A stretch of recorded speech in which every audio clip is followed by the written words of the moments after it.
Greetings and bienvenue, Midnight Crew. Thank you for returning to this broadcast, and welcome to new viewers joining us for the first time.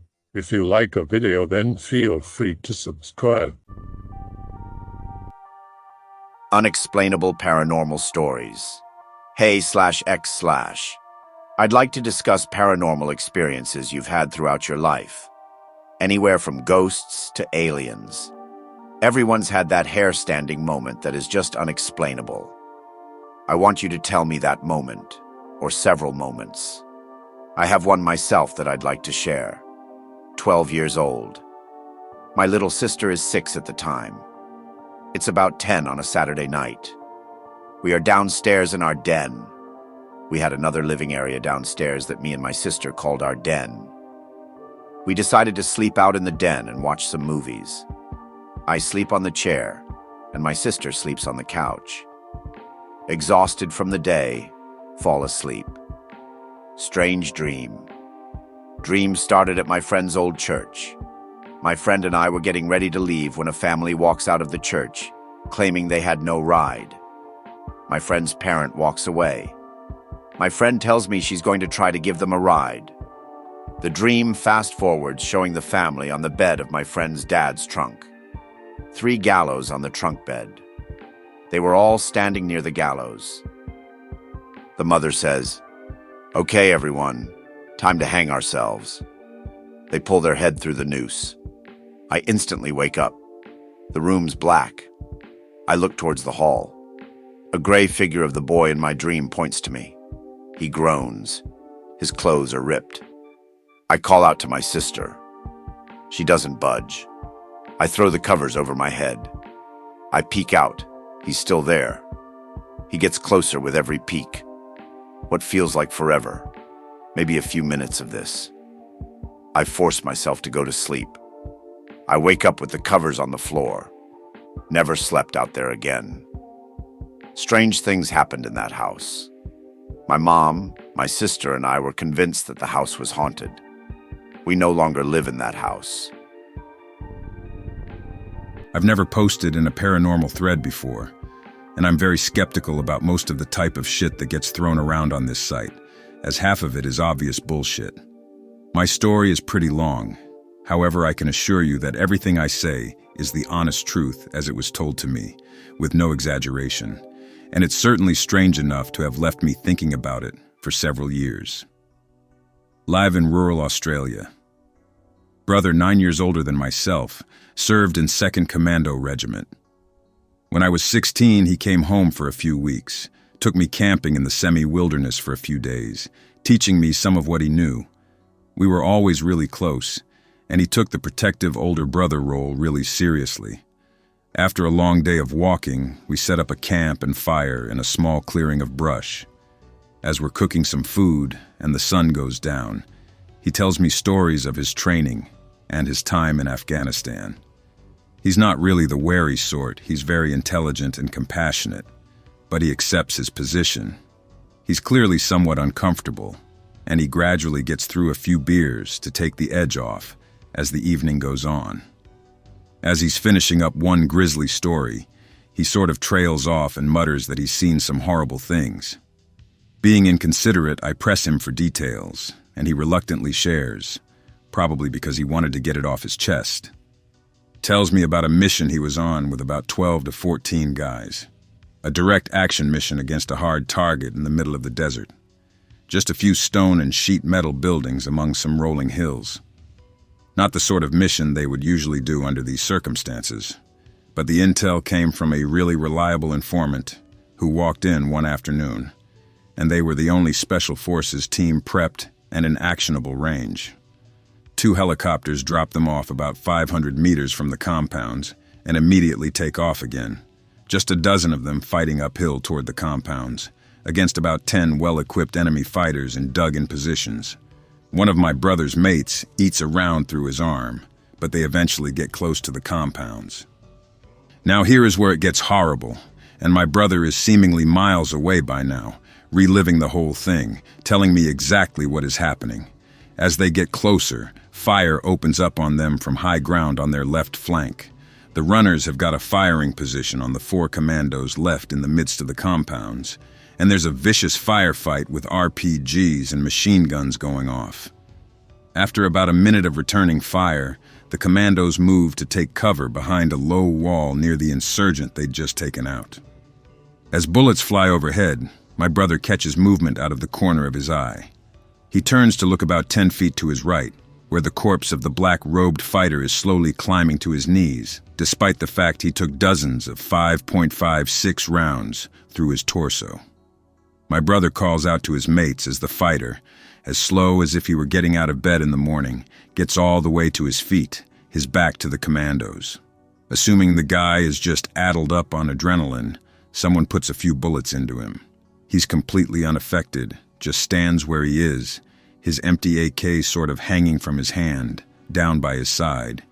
He starts to walk forward, literally dragging his feet, his arms limp, oblivious to just being shot in the back again.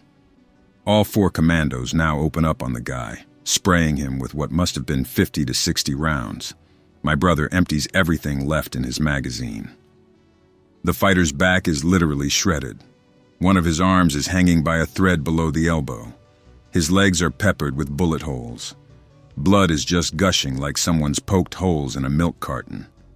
The hand holding the AK has been severed clean off. He keeps moving away from them, dragging his feet forward, walking at less than a crawling pace, away from the compounds, into an open piece of desert. By now the commandos are literally screaming at each other. They've even had time to reload, and they're still pouring lead into this guy. Suddenly, he just stops walking, about 20 meters from where he started. He goes down to his knees, but he doesn't just drop. He slowly lowers himself, bullets just passing through the open holes covering his body now. He puts his hands out in front of him, so he's on all fours, and gently lies down in the sand. First his stomach, then his chest, and then he lowers his head, his face just pressed into a mound of sand. He straightens his arms out behind him, then just stops moving, completely still. My brother told me that when they turned the body over later on, the lower half of his face had been completely blown off. He literally had a tongue sticking out of his neck, and that was it. All 4 of them got the whole thing on helmet cam, but when they reported it after action, they were made to delete the videos, as by all accounts it was an awful operation, and the officers were worried if any coalition commanders saw it, they would effectively cut Australian Special Forces out of any future ops. Everything was chalked up to PTSD, and adrenaline causing them to dramatically overestimate the amount of rounds they plugged the guy with, combined with the fighter probably being high on some Middle Eastern equivalent to PCP. My brother maintained that everything happened exactly as he relayed it to me, and it was apparently harrowing enough to cause him to leave a few months later. He told me he'd only ever heard one story of something similar happening, but he never doubted his interpretation of events that day. One thing that has happened to me, and still is that ever since I was young, I have been followed by this shadowy figure. I have no idea who or what it is, but it has been getting closer along with the voices and noises that I hear. Even as I was writing this, I saw it peer through my window and even saw its outline from the light coming through the window. And I live on the 3rd floor of an apartment. Sometimes I would just connect this to being stress-induced, sometimes seeing it during finals week, but other times there is no explanation. I even woke up to it being right on top of me. There was even an incident where I tried provoking it once, which turned out to be a bad idea. I had enough one night and just stood up and said, "If there are any spirits here in this place, I command you to show yourself. I'm not taking this anymore. You have 24 hours to comply." This happened at around 11:30 p.m. The next night, at the exact time, I saw it through my window, and then the entire campus was put on lockdown for a severe tornado warning until 12:45 a.m. I'm beginning to think I'm losing my mind. I'm not even sure what to do anymore. About 8 years ago, me and my family visited my cousins who lived roughly 3 hours away from my town.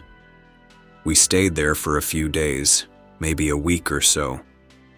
While we were there, a friend of my uncle used to come by every other day.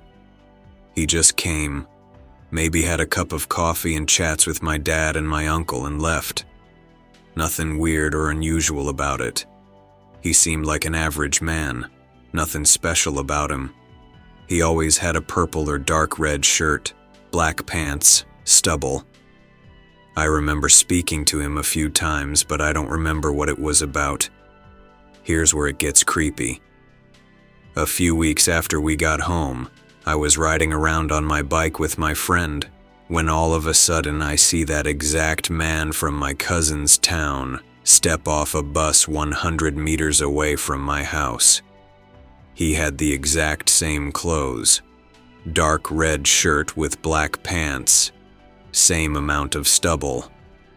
I thought it was weird since I didn't think my father mentioned what town we were living in, let alone the street. Even if he had mentioned it, why would that man spend so much of his time riding buses just to visit my family, who he didn't even know that well? He was with another man who I didn't know. I went up to him to say hello, and he didn't even recognize me. What the fuck? I told him my father's name and he said he'd never heard of him. Same thing happened when I told him my uncle's name. He looked at me as if I was insane. I just said okay and then walked away confused. I told this to my mother and she said it probably wasn't him. The thing is, I know it was him. Same voice, same accent, same shirt, same pants, same fucking face. 8 years have passed and I still haven't figured out what exactly happened. I really hope someday I get an explanation or whatever, because every time I think about it, I feel like I'm insane. What do you guys think? Am I insane? Is there a simple explanation I'm missing? I'm open to hearing anything that helps to explain this. And no, it wasn't a dream. Be me about 6 years ago. On my way home from the movies. Bad storm that night. Rainy and windy. Swerve to avoid a fallen tree branch. Just barely clip it with the rear left tire. Tire blows. Pull over and turn on the hazard lights. Get out to inspect the damage. Raining so hard it feels like being at a water park under one of those huge dump buckets. Open the trunk. My face when the spare is flat. Thanks a whole lot, Dad.jpg. No cell phone cause I live in a redneck-ass area with no reception. See a house with a couple lights on about an 1/8 mile down the road and start walking. House looks as old as Abe Lincoln, but not too creepy, cause as I said, that area was redneck as hell, and most houses are old as shit. Knock on the door and a little old lady answers. Tell her about the car trouble and ask to use the phone. She points me to the kitchen. Pick up the phone and call for a tow. Hang up and then receive the best hot chocolate of my life from the little old lady. See the tow truck drive past the house towards the car about half an hour later. Thank the old lady and say goodbye, then walk down the road to my car. Car gets hooked up and the tow truck guy drives me and my crippled car home. Get the tire and spare replaced first thing the next morning. Decide to go back and thank the old lady again. My face when where the fuck did the house go? Sure, I'm in the right spot. Nothing but an old stone chimney there. No walls, no foundation, no wood. Nothing but a damn chimney. And one of those historic landmark signs. Evidently, the house that was in that spot was an old bed and breakfast for travelers. According to the landmark sign, it burnt down in 1927. The B&B's owner, a little old lady by the name of Mabel, was trapped inside and burnt to death. Thank you, Mabel. Wish there were more people like you. Be a welder. Pipeline job in southern Alaska. Late in the day, around 8 p.m., me and coworker Jay had to put in extra hours. He fixed the light on the pipe and supervised. Be welding. This shit gets bright during nighttime. Overhear Jay freaking out. What the fuck, man? Okay, there's something fucking out there. Be a tad worried, but it could have been anything. Resume welding. Look up at Jay, his face as white as a sheet. Hear growling and twigs snapping. Jay aims his light towards the source just in time to see something disappear into some brush. Ask to switch. He agrees. Jay starts. I focus my light on the pipe, but can't help but see shit out of the corner of my eye. Jay finishes the weld. I quickly raise my light to the source of the sounds. I fucking see it. Ghost white, translucent skin, could see its innards. Long arms, down to its backwards knees. Thing screams, then books it. Me and Jay double time it to the truck. Leave all our shit there, don't even care, boss is frustrated, gives us the overnight again or else we are out of a job. Fuck. Me and Jay arrive at the site just before sundown. Something has clearly been here. Someone's rig truck is still there, equipment scattered, nobody in sight. We go to check it out. Upon further inspection, we see another coworker laying near the pipe out cold. We get him to our truck, get him to the hospital. The entire way spouting mumbled shit, talking about a creature identical to the one we saw yesterday. After dropping him off, we decided to go back to the site. Wasn't about to be out of a job. Me and Jay both super alert, taking turns watching, both getting pretty tired. Can't focus on the weld, ask to switch with Jay. He agrees, slowly dozing off while watching the woods. Hear a low mumble. 0% asleep, 100% fuck. Quickly get Jay. He heard that shit too. Run for the truck. See the thing leave the bushes and make its way towards us. Running. We're still starting the fucking car. Ignition. Pedal to the metal would be an understatement. Thing unsuccessfully tries to follow us. Eventually loses interest. See the thing just standing there watching us depart. Spend the night in the truck at a nearby gas station. Drop Jay off at the hotel. Come back the next morning for my stuff. Call the boss to quit. Fuck pipelines. Fuck Alaska. Not really too spooky in hindsight, but the only hair-raising experience I can think of. Be about 14 to 15, staying over at a mate's house with a few other friends.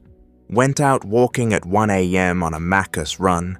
Get the Maccas. Spend time walking around eating and walking around the suburbs. Come across my old primary school. We all kinda lived in the same area. Walking around the lower half, it is split into 3 sections. The lower building, upper building, and a short walking track, as it was built on the side of a hill, talking about how spooky schools are at night. End up walking past the gated breezeway that connects the lower building with the bathrooms and drinking taps. We hear a loud clang. It echoes through the breezeway. One friend suggests it was the echo of our footsteps walking past. I walk up to the gate and stomp as loudly as I could, but there was no echo. Friend walks up and starts jumping up and down as hard as he can. Still no echo. Suddenly it is deathly silent as we realize that we don't know what made the sound.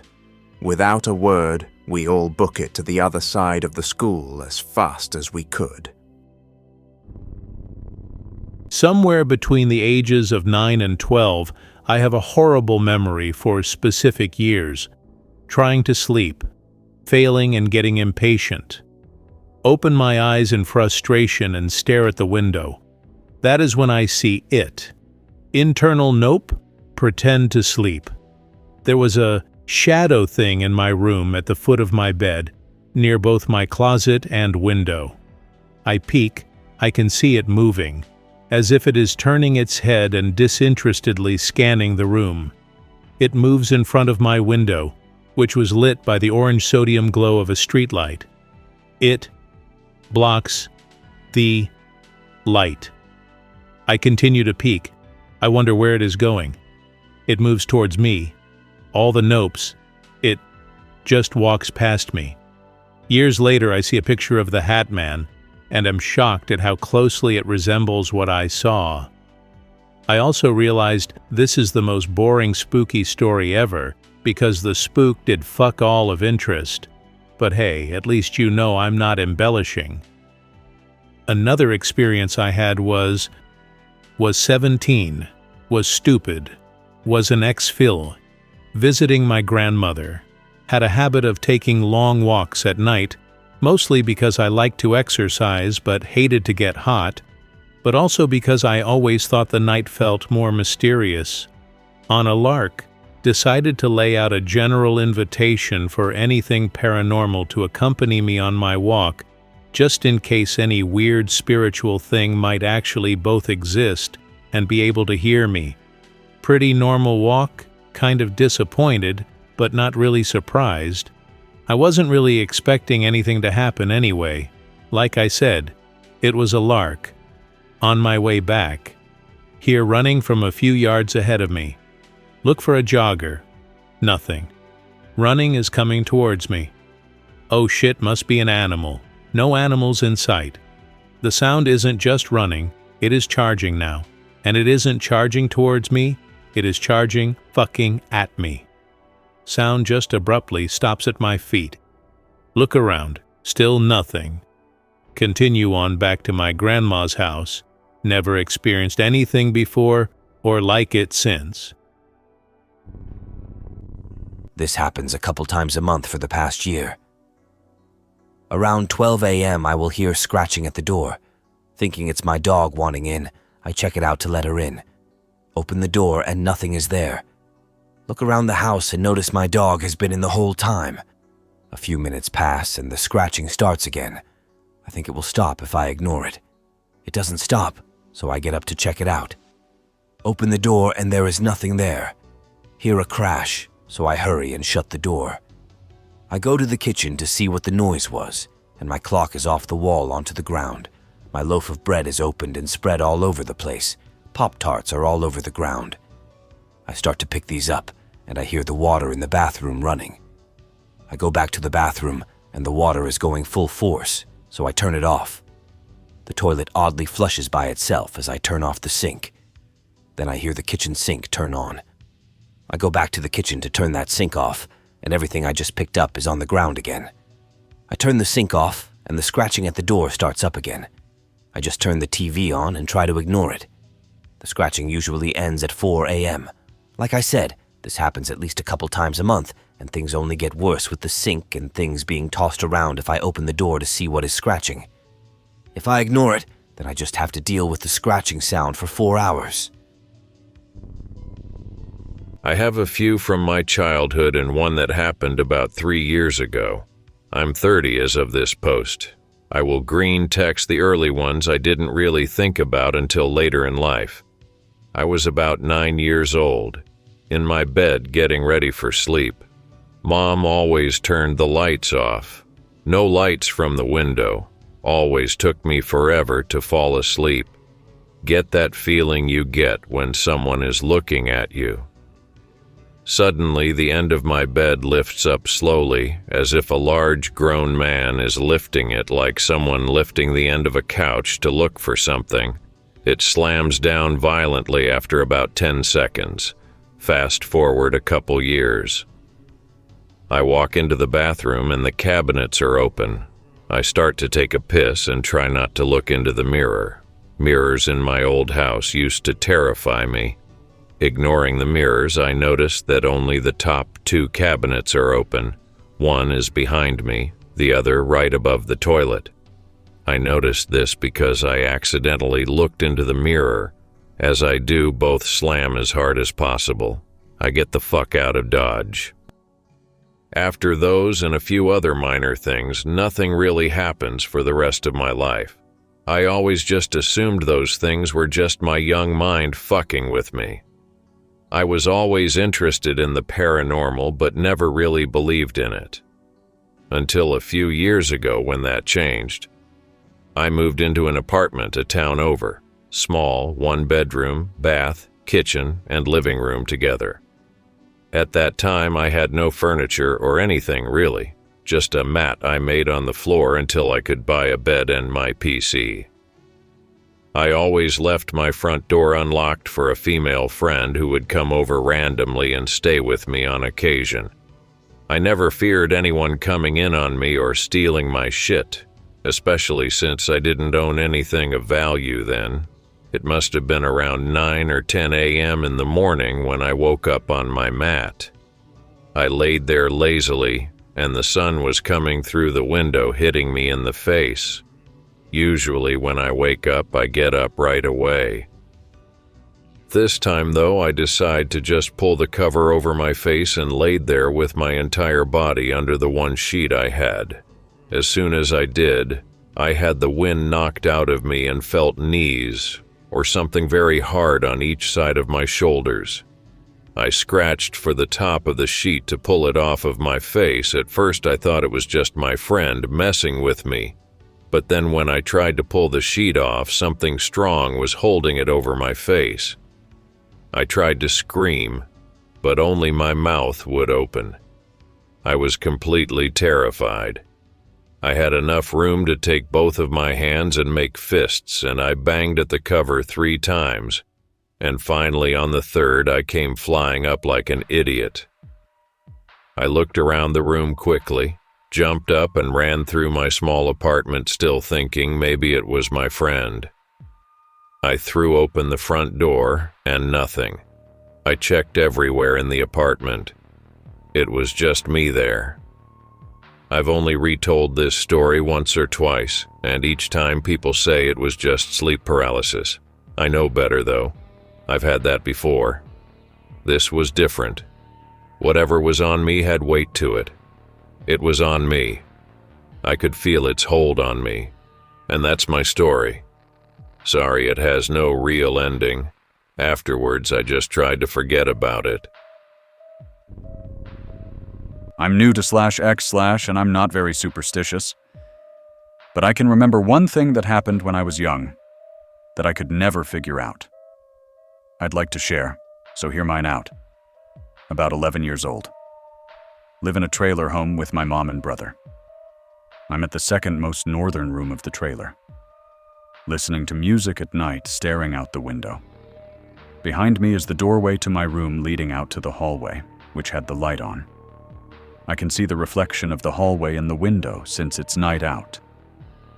While listening and staring, I see a very tall figure walk slowly past my bedroom doorway through the reflection. My brother's room is in the direction it walked. Thought it was my brother, so I go down the hallway and peek into his room. Lights are off, he isn't there. Look for anyone else in the house. Everyone is in the southernmost end of the trailer. Mom is in the kitchen. Brother is playing on the computer. I still have no idea what I saw that day. I got freaked out, so I didn't bother going back into my brother's room to see if anything was hiding in there. Maybe something walked outside, and somehow the reflection seemed like it was behind me. Weird shit. B8. Mom and Dad are going through a divorce. Boohoo.png.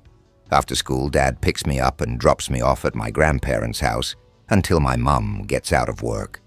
Grandmother always told me, if the blinds in the front window are open, I am home. If not, the house is empty. Blinds closed. Pang. Tell Dad no one is home. He doesn't listen because he's late for a date or whatever. He has a spare key. Opens the door, no dinosaur, and yells out, I'm leaving Anon here till Anon's mom gets out. Leaves. Just as I suspected, no one is home. Time to eat crackers with butter and play with some toys. After an hour or two, I start to feel uneasy on the first floor, so I go upstairs. Old-ass house, so they had a dumbwaiter, but without the box. So it was basically a shaft that went from the attic to the basement. Feel an urge to look down the shaft. A woman is standing in the basement, looking up at me. Dafuk.mp3. She has paper-white skin, white hair, and a white flowing gown, but her eyes are pitch black. Feeling the nopes coming on, she starts to motion with her hands, as if she wants me to jump down to her. I hear a kind female voice say, "Jump down, anon, I'll catch you." Then a million fucking voices, "Jump, jump, jump, jump." Nope. Hightail it to my grandparents' room and jump under the covers and commence to cry and sob. An hour or so later, my grandparents get home. They don't believe a word and think I was just traumatized from being left alone for a few hours. That would have been a 3-story fall onto solid concrete. I wouldn't have survived it. I still remember her face and everything. She was actually kinda hot in a demonic succubus kind of way. 2004. My dad had terminal cancer and was at the hospital. My mom used to spend the night with him, sleeping on a couch in my dad's room. One night, the sound of a kid laughing and running around woke her up. 3 a.m., the oncology ward. There were no children, and everything was really calm and quiet. She swears she could hear the kid laughing for a couple of seconds after she woke up. She looked out the window to a small, gardened area at the hospital entrance, thinking that maybe a kid was playing there.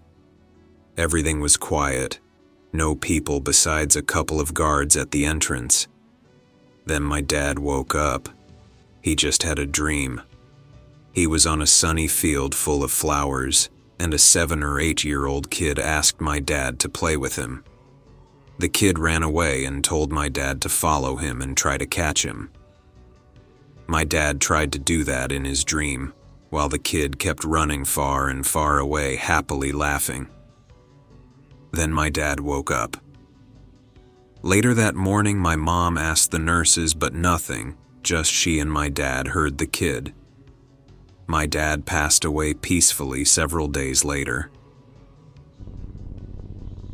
Be me around 8 or so, living in North Carolina. Father died and mother met another guy who was there during that time and helped us through. We moved out into an abandoned 2-story house in the same neighborhood. Have heard strange things going on in this house. An old resident was murdered in the downstairs laundry room. Angry vibes all over.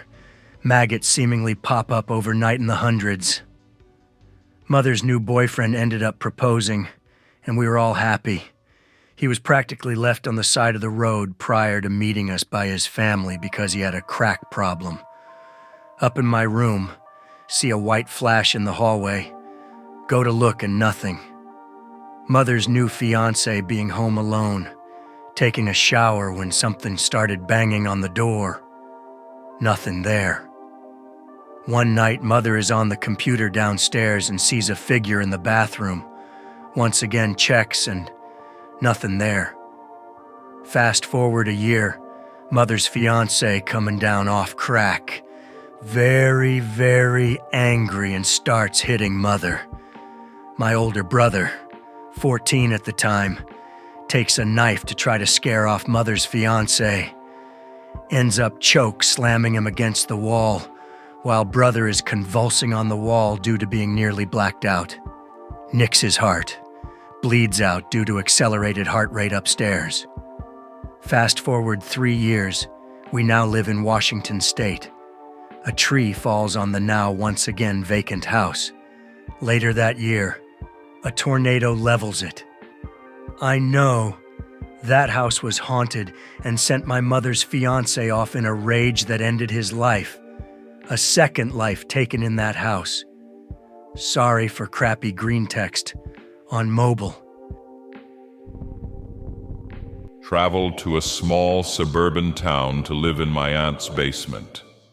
She moved there recently after it had been abandoned for 5 years. In the basement, there is furniture from the original owner. A large hat stand with a fedora on it is in the corner. Notice that it is tipped. This bothers me, so I fix it. When I come back, the fedora is tipped again. Getting a glass of water from the kitchen late at night, step in something slimy. When my eyes readjust, I notice it's spaghetti. Tell my aunt about this the next morning. She didn't make spaghetti that night or ever. Late at night, soft jazz can be faintly heard coming from the walls. Apparently, there was a young man who used to live in the basement who was so enlightened by his own intelligence, he transcended this physical plane. I hope that you enjoyed tonight's broadcast. If you enjoyed tonight's story, then please subscribe to the channel as more Greentext will appear daily. A new broadcast will appear when the clock strikes midnight Central Time.